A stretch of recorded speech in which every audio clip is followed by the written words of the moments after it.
Le conseil d'administration du Conseil congolais des chargeurs s'est réuni en session budgétaire ce mercredi 28 décembre 2022 dans la salle de conférence du Conseil congolais des chargeurs à Pointe-Noire. Placé sous l'autorité de M. Jean-Louis Osso, conseiller du président de la République, chef du département des transports, de l'aviation civile et de la marine marchande, président du conseil d'administration du Conseil congolais des chargeurs. Prononçant son mot de bienvenue, le directeur général du Conseil congolais des chargeurs, Candide Dominique Koumou-Boulas, a au nom du personnel et aux siens propres souhaité une chaleureuse bienvenue à tous les participants à cette session budgétaire. Pour lui, l'année 2022 qui s'achève dans quelques jours sera marquée à jamais d'une empreinte indélébile dans l'histoire de la structure. L'année 2022 qui s'achève dans quelques jours sera marquée à jamais d'une empreinte indélébile dans l'histoire de notre jeune structure. J'ai cité le Conseil congolais des chargeurs. En effet, c'est au cours de cette année que la direction générale du Conseil congolais des chargeurs a finalisé et a procédé à la restitution de l'étude comparative sur les coûts et délais de passage portuaire de marchandises et corridors de transit, couplée à la vulgarisation des Incoterms 2020, laquelle restitution a été depuis la nuit des temps repoussée au calendre grec. Aussi, convient-il de rappeler que cette étude a contribué positivement et de façon efficiente à l'élaboration par le gouvernement de la République du plan de résilience 2022-2023 contre la crise alimentaire. Somme toute, elle a également permis au Conseil congolais des chargeurs, à travers ses missions originelles d'assistance aux chargeurs et d'encadrement du trafic multimodal, de repositionner sa stratégie managériale, non seulement en s'appuyant sur le secteur des transports et de la logistique comme levier au service de la diversification de l'économie de notre pays, mais aussi et surtout de préparer les chargeurs et autres usagers de la chaîne des transports multimodales à devenir de plus en plus compétitifs face aux enjeux de la zone de libre-échange continentale africaine, la ZK en sigle. Aussi a-t-il fait savoir que l'année 2022 a été également marquée par le lancement des activités du centre Trémar. L'année 2022, disons-le avec élégance, qui s'achève en quelques jours, a également été marquée par le lancement des activités du centre Trémar de Pointe-Noire, centre de formation spécialisé au métier des transports et de la logistique au Congo. Ce projet, pourtant inscrit dans différents plans d'action des années d'alors, a souffert du manque de volonté et d'expertise de le faire aboutir. En effet, il suffit de se souvenir que lorsque la direction générale du Conseil congolais des chargeurs a finalement pris l'option de matérialiser dans les faits les recommandations de la conférence des Nations Unies pour le commerce et le développement, CNUSED en sigle, qui recommandait à tous les États africains, via leur conseil des chargeurs, de créer les centres de formation spécialisés au métier des transports et de la logistique pour effectivement résoudre les attentes en formation dans ces domaines.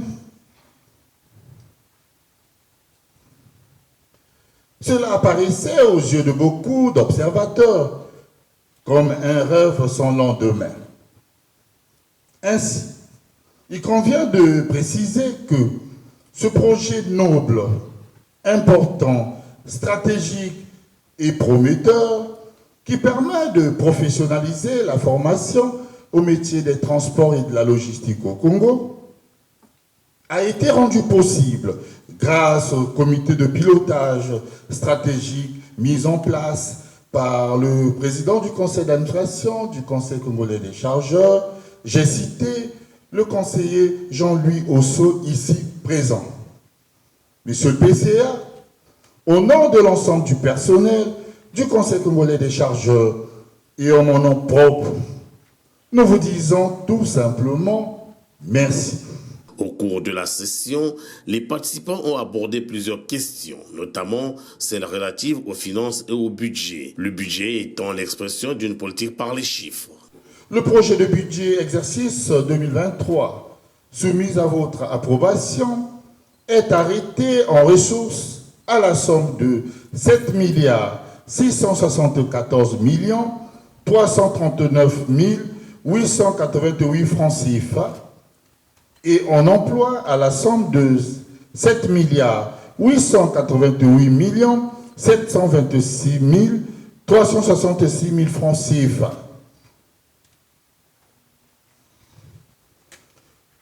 Ceci dégage un solde déficitaire de 214 366 478 francs CFA qui sera financé exclusivement par la trésorerie disponible en début d'année. Ce budget, messieurs les administrateurs, va permettre au Conseil congolais des chargeurs de réaliser entre autres actions ci-après. Le démarrage effectif du centre de formation spécialisé au métier des transports et de la logistique de Pointe-Noire. L'organisation de la deuxième journée nationale du chargeur, couplée au Salon international des transports et de la logistique au Congo. La restitution de l'étude sur la mise en place du BGFT, couplée à la vulgarisation du connaissement direct BLD. La mise en place de l'Observatoire national des transports, le suivi de l'étude de faisabilité pour l'acquisition d'une unité navale de transport fluvial.